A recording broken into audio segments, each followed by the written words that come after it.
നെല്ലിന്റെ സംഭരണ വിലയിൽ മോദി അധികാരത്തിലേറുമ്പോൾ 14 രൂപയായിരുന്നു. ആര് പറഞ്ഞു? 14 രൂപ 10 വർഷം കഴിഞ്ഞ് എത്ര രൂപയായി കുട്ടി അരിക്ക് എത്ര വില? ഞാൻ ചോദിക്കട്ടെ, മോദി അധികാരത്തിൽ കയറുമ്പോൾ ആര് കൊടുക്കണം? 20 രൂപ 80 പൈസ. ശരി, അത് കൂട്ടിയെന്നേ ഉള്ളൂ. ഈ 1 രൂപ കൂട്ടി എന്ന് പറഞ്ഞിട്ടുള്ളൂ, പ്രഖ്യാപിച്ചിട്ടുള്ളൂ, നൽകിയിട്ടില്ല.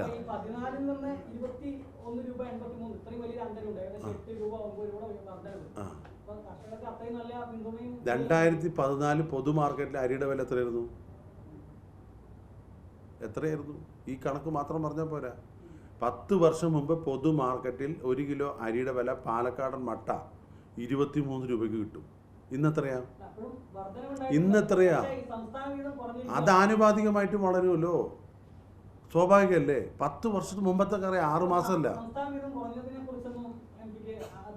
സംസ്ഥാന വിഹിതം എവിടെ കുറഞ്ഞു?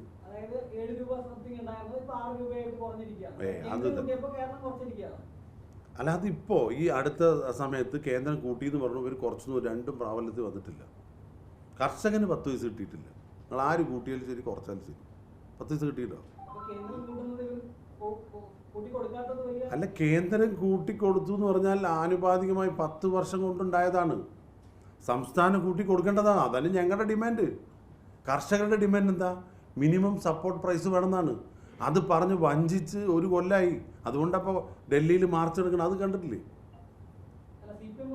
CPM അല്ല, അത് CPM-കാരോട് ചോദിക്കുക. അവർക്ക് അവിടെ ഒരു നിലപാട് വിടുന്നു. അല്ല, അവർക്ക് അവിടെ ഒരു നിലപാട്, ബംഗാളിലൊരു നിലപാട്, കർണാടകയിലൊരു നിലപാട്, ഇവിടെ ഒരു നിലപാടാണ്. ഒരു ദേശീയ പാർട്ടിയല്ലല്ലോ ഇപ്പോൾ, കുറേ കാലമില്ലേ. അത് അവരോട് ചോദിക്കും. അത് പരിശോധിക്കണേ ഫുഡ് ഇൻസ്പെക്ടറെ കൊണ്ടു നോക്കണം.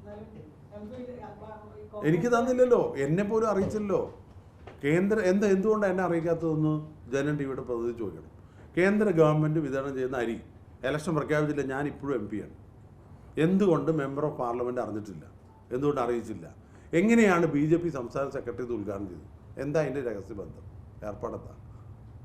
ഇത് പരസ്യമായ നിയമലംഘനമാണ് BJP എന്നുള്ള പാർട്ടിയുടെ മുഖമുദ്ര എന്താ അറിയോ? നിയമലംഘന പാർട്ടി എന്നാണ്. ഒരു സംശയം വേണ്ട. നിങ്ങൾ ഏത് കാര്യമാണെങ്കിൽ പരിശോധിച്ചോ. പിന്നെ ഈ ഗ്യാസിൻ്റെ സബ്സിഡി 2014 എത്രയായിരുന്നു? ഇപ്പം എത്രയാണ് സബ്സിഡി? അരിയുടെ കാര്യം ചോദിച്ചല്ലോ, തിരിച്ച് ഞങ്ങൾക്ക് ചോദിക്കാമല്ലോ.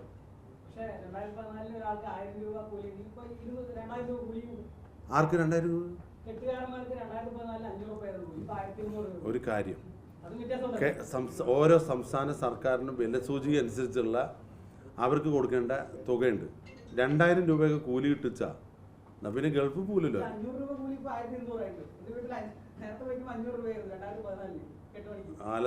ആലത്തൂർ ഭാഗത്ത് പ്രത്യേകമായിട്ടുള്ളൊരു പാക്കേജ് ആയിരിക്കും.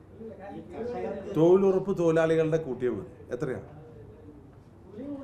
അല്ല, 2014 ഗ്യാസിൻ്റെ ഒരു സിലിണ്ടർ എത്രയാണ് അറിയും? 2014,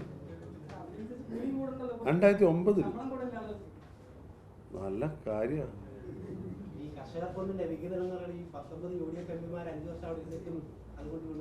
ആ 19 UDF MP-മാരിൽ 18 ആയത് അറിഞ്ഞിട്ടില്ലേ?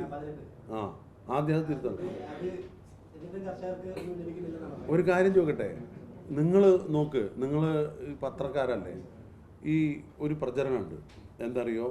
കേരളത്തിൽ നിന്ന് പോയ MP-മാർ അവിടെ പോയി മിണ്ടാതിരിക്കുക. എന്തൊരു മാത്രം വില കുറഞ്ഞ രാഷ്ട്രീയ പ്രചരണമാണ്. എന്താ കാരണം? നിങ്ങൾക്ക് എല്ലാവർക്കും വെബ്സൈറ്റ് നോക്കിയാൽ ലോക്സഭാ സെക്രട്ടേറിയറ്റിൻ്റെ വെബ്സൈറ്റ് ഉണ്ട്. ലൈവായി നിങ്ങൾക്ക് കാണാൻ പറ്റും. ലോക്സഭാ നടപടി, രാജ്യസഭാ നടപടിയും അതിന് പ്രത്യേകമായ TV ഉണ്ട്. അത് റെക്കോർഡാണ്. നിങ്ങളിപ്പോൾ പരിശോധിച്ചാൽ 18 MP-മാർ ഈ 5 വർഷം ചെയ്ത കാര്യങ്ങളും ഇടപെട്ട വിഷയങ്ങൾ അറിയാൻ പറ്റും. ആദ്യം നിങ്ങളത് പരിശോധിച്ചിട്ട് പോവാം. കർഷകർക്ക് ലഭിക്കുക എങ്ങനെ? MP-മാരല്ല കൊടുക്കുക. MP-മാർക്ക് ഉന്നയിക്കാനും ചർച്ച ചെയ്യാനേ പറ്റുള്ളൂ. കൊടുക്കേണ്ടതാണ് ആ പാർട്ടി, കൊടുക്കുന്നില്ല. അതല്ല ഞങ്ങളുടെ ആക്ഷേപം. അതല്ലേ കർഷകരും ജാഥ നടത്തുന്നത്.